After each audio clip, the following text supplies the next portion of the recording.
prepared remarks, which is either good news or bad news, depending on whether or not you've ever heard me speak before.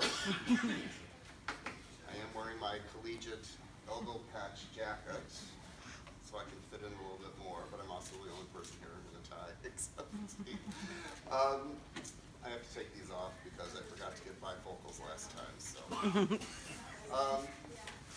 Thank you. Obviously, on behalf of myself, my assistant Jennifer Zias, where are you? Who coordinates our installations and the entire board of Legacy Project. I want to thank you for being wonderful hosts here at Indiana University, and I had an opportunity to visit the Kinsey Institute today, which was just terrific. Special shout out to my esteemed colleague, Michael Degwell, where are you? There you are. To actually help weave all of these partners together to make this happen, and I couldn't be happier. The Legacy Wall, it's his 14th installation. It's been touring for about a year and a half now, and this is the first time it has actually appeared outside of Illinois, starting a national tour on your wonderful campus. So closely associated with two of our inductees, Dr. Alfred Kinsey and Cole Porter, and it is quite fitting that it should be here. Everywhere the Legacy Wall goes, it is a revelation. The story behind it and its cousin, the Legacy Walk, which is described behind me here, goes back 30 years, and it really, this wall represents, and all of our work represents, an answer to the questions that we began to ask ourselves at that time when scholarship around this issue really had not begun yet, and it was the beginning of a very personal journey for me that led to many dead ends and discoveries going through.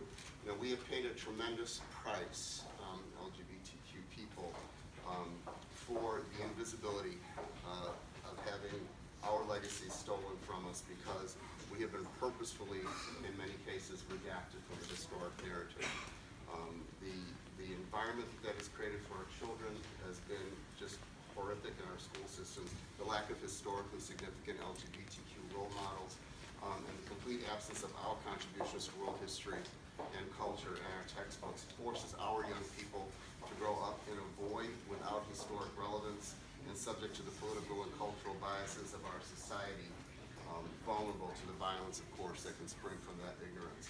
It's precisely because sexual minorities have so often been rendered invisible by historians that a new paradigm must be adopted by any researcher who expects to effectively study a group of people whose only hope for living in peace was to effectively erase evidence of their own existence. Think about that. We are the only group on earth that is forced to endure that. The challenges that are faced for folks who are trying to do this research are many.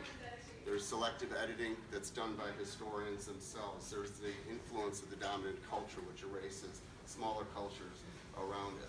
There's the obscurity of LGBT people because they have been redacted. No one even knows that they're there to look for them in many instances. And of course, that redaction itself.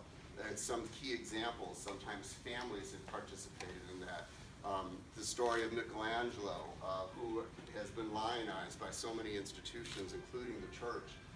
It was 300 years since his death before it was discovered by a gentleman named John Addington Symonds that the family of Michelangelo, when they published his sonnets for the first time, had gone through and purposely changed the pronouns and the names of the people to which the sonnets had been written so that they would appear to have been committed to women instead of men.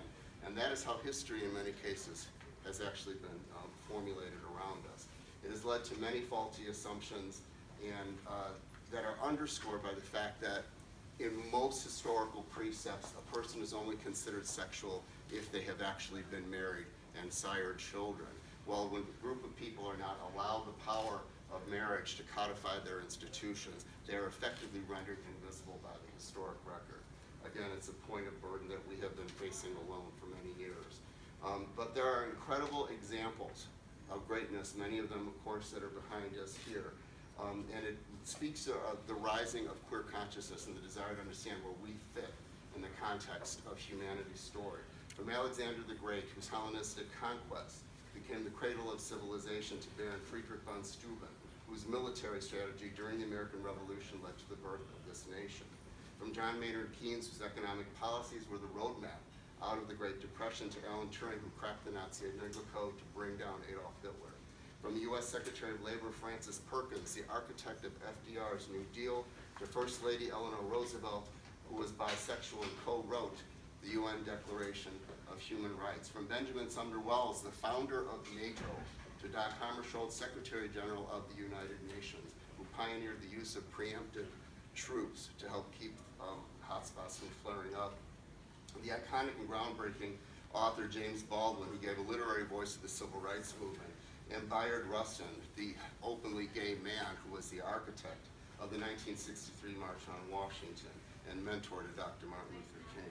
From the tragic life of Sister Luke Gabrielle, known as the Singing Nun, to the heroic death of Father Michael Judge, who was the first reported casualty of 9/11 at the Twin Towers. Everywhere you look in history, every era, every milestone, there is an LGBT person whose story deserves to be told. Our mission is to take that information and to put it right into the public realm, whether it is on the Legacy Walk, which is our permanent outdoor walking museum in Chicago, or through the Legacy Wall, of course, which is behind you, through the Legacy Project education initiatives, where we create lesson plans, multimedia study guides, and a variety of tools for teachers and students alike. Our cultural programming, there are so many different facets to this. The bottom line is LGBT people have started charitable foundations. We've served in the military with distinction, discovered technological breakthroughs, created magnificent art and sculpture, penned renowned literature and music, won Olympic gold medals, and helped shape world diplomacy.